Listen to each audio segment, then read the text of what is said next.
धारा 370 बहाली के रेजोल्यूशन पास होने पर इस समय गोरखा समाज के द्वारा प्रदर्शन किया जा रहा है।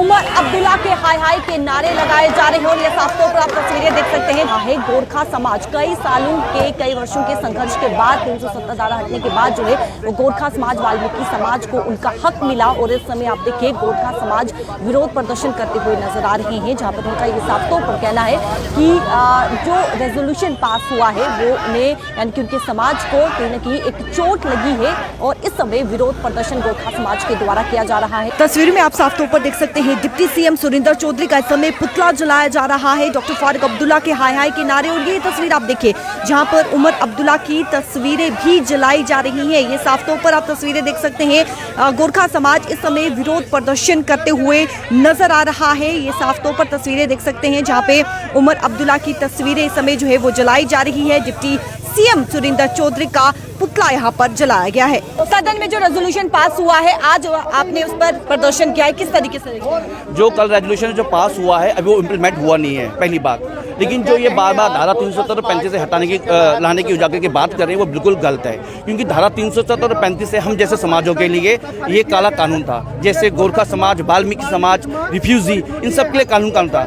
आप ही इतने बड़े अपने कॉन्फ्रेंस पर करते हैं, क्या हमारा मौलिक अधिकार नहीं है जम्मू कश्मीर रहने के लिए? क्या हमारे बच्चे पढ़ नहीं सकते? क्या यहाँ पर जॉब नहीं कर सकते? हमारा गोरखा समाज में अभी किसी का भी आप सर्वे करा लिए, हर एक फौजी आर्मी है, हर एक आर्मी से बिलोंग करता है, जिसने इस देश के लिए सेवा की, अपनी जान न्यौछावर की है।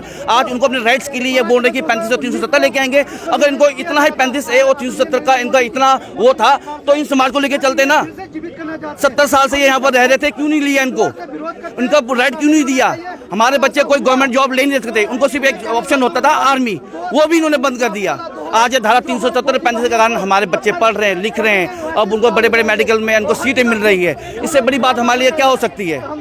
हम ये नहीं कह रहे कि हमारे गोरखा भाई ने यहाँ पर कुछ नहीं, हमारे गोरखा भाई का यहाँ बहुत बड़ा योगदान है, जिन्होंने अपने इस देश के लिए, इस प्रदेश के लिए महाराजा हरि सिंह से चलते आ रहे हैं। लेकिन फिर भी आज उनका मौलिक अधिकार से उनको वंचित किया जा रहा था। आज हमें वो राइट जो मिली है वो हमसे दोबारा छीना जा रहा है। ऐसा नहीं होना चाहिए। हम इस बात को इस प्रोटेस्ट के जरिए से इसको कंडेम करना चाहते हैं कि ये जो 35A और 370 है ये दोबारा लागू नहीं होना चाहिए। 370 धारा हटने के बाद क्या कुछ फायदा जो है वो, क्या कुछ बेनिफिट्स जो है वो गोरखा समाज कम्युनिटी को मिलेंगे?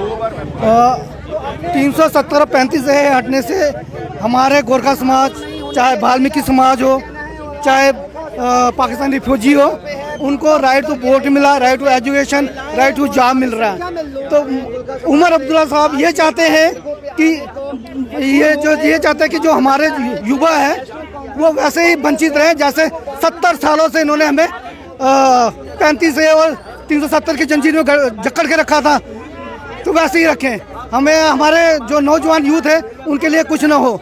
अभी आदरणीय प्रधानमंत्री जी और अमित शाह जी ने ये जो 35A और 370 को निरस्त किया गया उससे हम बहुत खुश थे, लेकिन ये फिर से उसी गड़े मुर्दे को खोज कर निकालना चाहते हैं जो हमारे लिए बहुत दुखद है और इससे हमारे समाज को बहुत नुकसान होगा।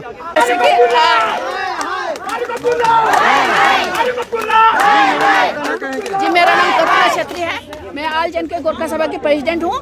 आज हमने यहाँ पे धारा 370 और 35 है जो उमर साहब ने कहा कि हम रिस्टोर करेंगे, इसको हम रिस्टोर होने नहीं देंगे। हम कंडेम करते हैं इसके, क्योंकि हमारा गोरखा समुदाय यहाँ से 47 से पहले रह रहे हैं, हमको शरणार्थी नहीं है। ये जैसे उन्होंने हमारी तरफ कभी ध्यान ही नहीं दिया, हमारे गोरखा समुदाय की तरफ से। एनसी सरकार 3 दशक से यहाँ पे शासन कर रही है, एनसी और कांग्रेस सरकार, लेकिन उन्होंने हमारे गोरखा समुदाय की तरफ कभी ध्यान ही नहीं दिया कि गोरखा समुदाय को रहता है। लेकिन वाहिद एक मोदी सरकार जो 2014 में आई, उन्होंने एक नारा दिया, सबका साथ सबका विकास सबका प्रयास। तो उन्होंने सच कर दिखाया। उन्होंने कहा जम्मू कश्मीर में ऐसे ऐसे लोग भी हैं जो अपने मौलिक हक से वंचित हैं। तो उन्होंने गोरखा समाज को भी देखा, वाल्मीकि समाज को, वेस्ट रिफ्यूजी को भी देखा और गोरखा समाज को धारा 370 5 अगस्त 19 में हटाया। जब उसके बाद उन्होंने हमें एक डोमिसाइल दिया, नागरिकता प्रदान की। आज 8% हमें OBC का कैटेगरी भी दिया ताकि हमारे बच्चे कहीं रोजगार करें। इससे पहले हमारे जम्मू कश्मीर में स्टेट में नौकरी करने का हमें कोई प्रावधान नहीं था। आज हमारे बच्चे जो पहले एक पुलिस में भी भर्ती नहीं हो सकते थे, आज वो आज की डेट में आपके माध्यम से मैं बता दूं, आज हमारे बच्चे सब इंस्पेक्टर लगे हुए हैं, पंचायत में सेक्रेटरी लगे हुए हैं, वो भाजपा सरकार ने हमें दिया हुआ है। और आज हमारे 28 MLA को, जैसे कि वो संसद से बाहर निकाला, हम उनके साथ हैं और ऐसा कभी होने नहीं देंगे और इसको धारा 370 कभी आने नहीं देंगे, चाहे उसमें हमारे गोरखा समुदाय के प्राण की आहुति लगे, हम उसको देने के लिए तैयार हैं। गोरखा समाज, वाल्मीकि समाज कई सालों के बाद यानी कि कई वर्षों के बाद संघर्ष करने के बाद आखिरकार जब 370 धारा हटी तो उन्हें अपना हक मिला और इस समय कहीं न कहीं गोरखा समाज काफी ज्यादा विरोध प्रदर्शन जो है वो करते हुए नजर आ रहा है और उनका ये कहना है कि उन्हें आहत हुई है, उन्हें एक चोट लगी है कि जिस प्रकार से रेजोल्यूशन को पास किया गया है और एक आहत जो है वो जरूर यहाँ पर यानी कि गोरखा समाज को एक चोट यहाँ पर जरूर लगी है क्योंकि 370 धारा हटने के बाद उन्हें हर प्रकार के हक मिले जिनके वो हकदार थे, लेकिन रेजोल्यूशन पास होने के बाद इस समय आप देखिए कि गोरखा समाज के द्वारा जो है वो प्रदर्शन किया जा रहा है। कैमरा पर्सन शमी थापा के साथ शिल्पा शर्मा, जम्मू।